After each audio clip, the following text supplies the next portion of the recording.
A big event is happening today in Greece, not only from economic, but also from a geopolitical aspect. The President of European Council, Charles Michel, is also a guest. What is the main political message being sent today?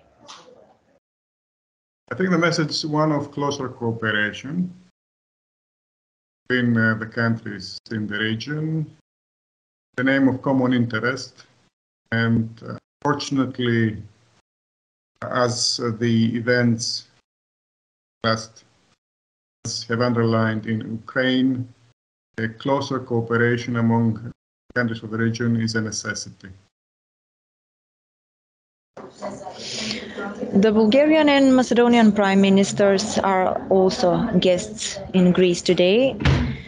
Will Greece maybe be a silent or a loud mediator between Skopje and Sofia? Will Mitsotakis and Charles Michel maybe talk with Kovachevsky and Petkov?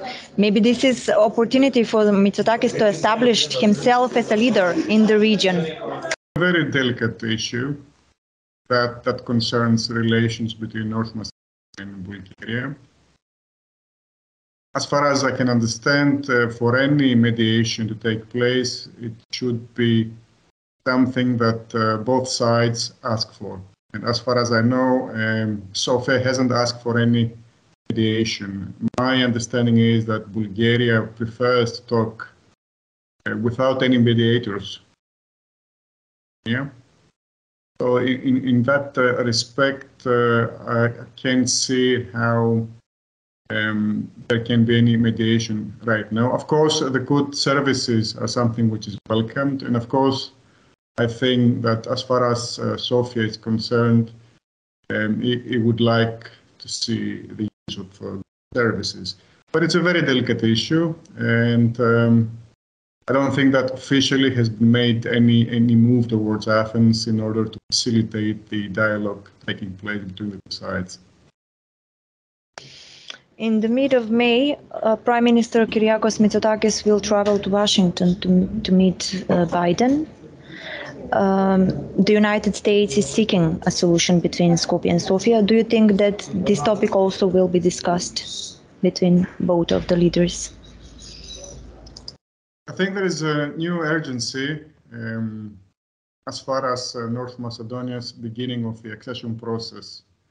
We can see that from different sides, from Washington, from Brussels. There is a new urgency to provide the beginning of the accession process. So there is an interest to see this happening, but I think it's a very difficult to see and to say with certainty that this will happen. The new Prime Minister of Bulgaria is certainly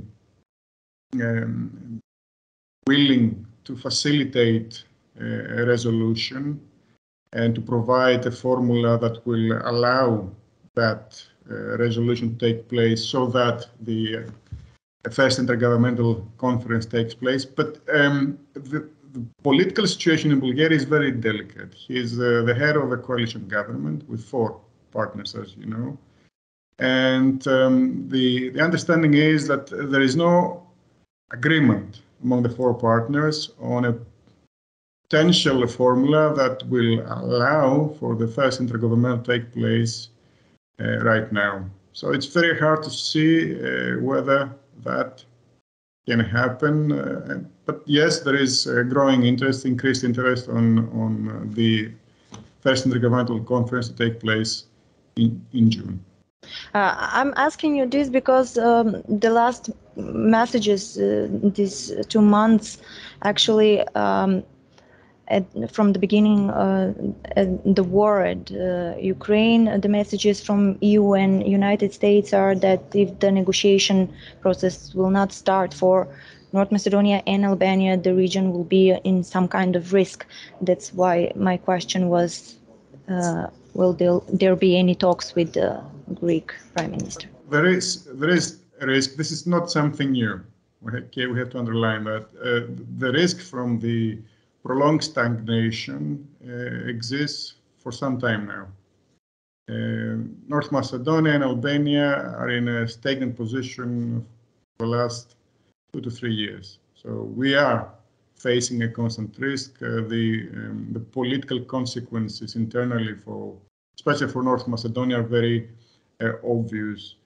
But this is a very difficult situation in the sense that the politics inside Bulgaria do not allow us, if you like, an optimism that this can happen by June. It's a very delicate situation. The coalition government faces difficulties. There are differences among the coalition partners. And there are differences among the coalition partners even on that issue.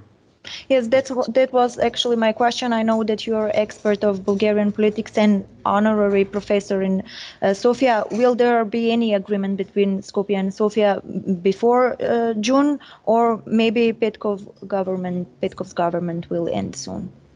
As you know, during the last 100 years, the commissions that the two sides established work intensively. But even if there is an agreement in principle between the two prime ministers, as far as Sofia is concerned, that agreement should be backed by its coalition partners, the government in Sofia. And right now, we can say with certainty that the four coalition partners can agree on a formula that will allow for the first intergovernmental conference to begin without, for example, a resolution on the issue of the inclusion of the Bulgarians as an ethnic group in the constitution of North Macedonia, which is by itself is a very difficult process to happen in North Macedonia. It can happen so easily, such a major constitutional reform. So we have that, and also there's a problem with the position of President Radev, who is also adamant that there must be a satisfaction of basic Bulgarian positions, like the one concerning the inclusion of the Bulgarians in the constitution of the Republic of North Macedonia, before any Bulgarian consent to the beginning of the of North Macedonia's EU accession process. Yes. Professor Christidis, my last question is about relation Skopje-Athens. Why the memorandum signed by the governments have not yet been passed in the Greek parliament? It's been a long period. Yes, it has been a long period. You come to the internal politics of the governing party. There is clearly an internal issue of the government that has to solve. I think it is an issue, and I think that the agreements, any agreement signed between the two sides, should come to the parliament to be ratified. But I would like to say something else. The latest developments with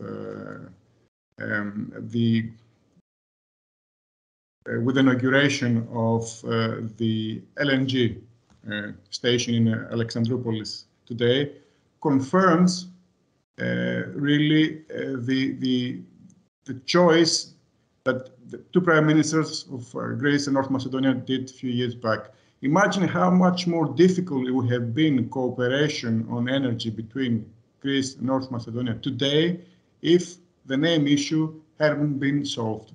So I think those who really invested so much of their political capital and paid the political price for the Prespa agreement must feel, I think, that it was the right step forward.